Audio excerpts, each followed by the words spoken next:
समय की बात है। एक छोटे से गांव में एक आदमी रहता था जिसका नाम रवि था। रवि की शादी एक लड़की से हुई थी जिसका नाम था अनीता। अनीता बहुत सुंदर नहीं थी, लेकिन रवि के परिवार ने उसे दहेज के लालच में शादी करने के लिए मजबूर किया था। रवि के घर वाले उसकी अच्छी देखभाल करते थे, लेकिन रवि को अनीता में कोई अच्छाई नहीं दिखती थी।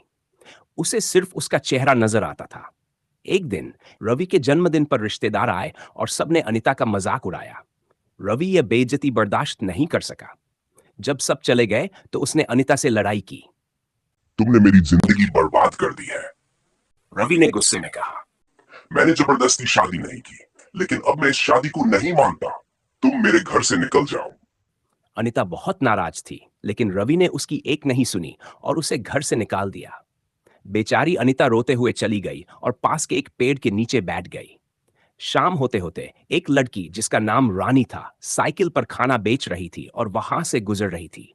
रानी ने अनीता को देखा और पूछा, आंटी, आप यहाँ क्यों बैठी हैं और रो रही हैं? क्या हुआ? मुझे मेरे ससुराल वालों ने घर से निकाल दिया है। अब मेरे पास रहने की जगह नहीं है और खाने के लिए पैसे भी नहीं है। ओह, ये बहुत बुरा हुआ। आप थोड़ी देर रुकिए, मैं खाना लेकर आती हूँ। कहकर रानी साइकिल से वापस चली गई और कुछ खाना लेकर आई। ये लीजिए आंटी, रानी ने कहा। मैं जानती हूँ कि आपके पास पैसे नहीं हैं, इसलिए मैं ये खाना आपके लिए लाई हूँ। अनीता ने खाना खाया और बोली, तुम बहुत अच्छी हो, लेकिन तुम्हारे खाने का स्वाद अच्छा नहीं है। शायद इसलिए तुम्हारा खाना कोई नहीं खरीदता। रानी उदास हो गई। मुझे पता है आंटी, लेकिन मुझे नहीं समझ आता कि क्या करूं। अगर तुम चाहो तो मैं कल से खाना बनाने में तुम्हारी मदद कर सकती हूँ। इससे तुम भी अपने भाई बहनों के साथ पढ़ाई कर पाओगी, अनीता ने कहा। अगले दिन से अनीता ने रानी के साथ मिलकर खाना बनाना शुरू किया। जल्द ही लोग उनके खाने की तारीफ करने लगे और उनका साइकिल वाला दुकान मशहूर हो गया। अनीता अब रानी और उसके भाई बहनों के साथ रहने लगी। उनका जीवन हंसी खुशी से चल रहा था। लेकिन एक दिन अनीता का एक हादसे में देहांत हो गया। बच्चे उसका इंतजार करते रहे, पर वह वापस नहीं आई। जब बच्चे उसे ढूंढने निकले तो उन्होंने धुएं में अपनी प्यारी आंटी को देखा।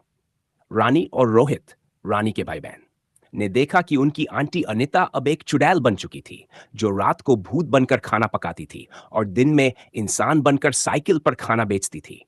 राहुल को एक रात जब प्यास लगी, उसने देखा कि उसकी आंटी असल में एक भयानक चुड़ैल थी। उसने अपनी बहनों को बताया, लेकिन कोई उस पर विश्वास नहीं करता। आखिरकार चुड़ैल ने राहुल को बताया कि वह वास्तव में उनकी आंटी थी, जो मरने के बाद चुड़ैल बन गई थी, क्योंकि वह बच्चों को छोड़कर नहीं जा सकी। राहुल ने वादा किया कि वह यह बात किसी को नहीं बताएगा, और अनीता उनकी आंटी बनकर उनके साथ रहना जारी रखी।